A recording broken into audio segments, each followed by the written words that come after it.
Mamma, आपला प्रवास आता शेवटाकडे आलाय आणि बघ ना, 8वा महिना सुद्धा संपत आलाय. मी आता अगदी पूर्ण बाळ झाले.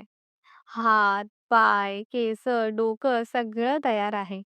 फक्त माझी फुफ्फुसे थोडी बळकट व्हायची आहेत.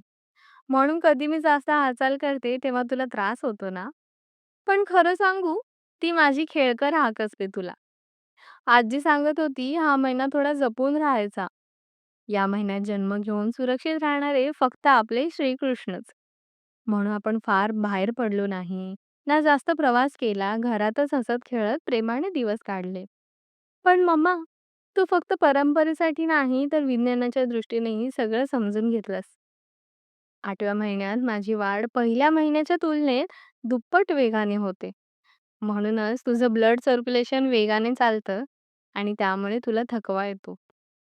हे सगळं जाणून तू माझी आणि स्वतःची अजून जास्त काळजी घेतलीस. आणि हो, तो चंद्रग्रहणाचा दिवस आठवतो का तुला?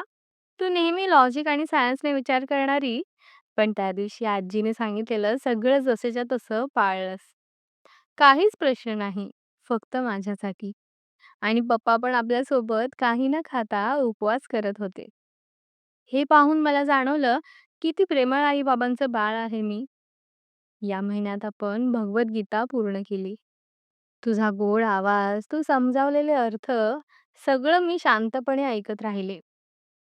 जणू ते माझ्या छोट्याशा मनात आयुष्यभरासाठी कोरलं गेलंय. मम्मा, हा 8वा महिना आपल्याला अजून जवळ घेऊन आला. तुझं प्रेम, तुझं हसणं आणि अगदी तुझा छोटासा त्रास सुद्धा सगळं मी अनुभवतेय. म्हणूनच तू जेव्हा गुणगुणतेस ना, तेरा मुझसे है पहले का नाता कोई, तेव्हा मला वाटतं खरंच आपला हा बंध जन्माआधीचाच आहे. पुन्हा पत्र लिहीन. आपलं शेवटचं पत्र.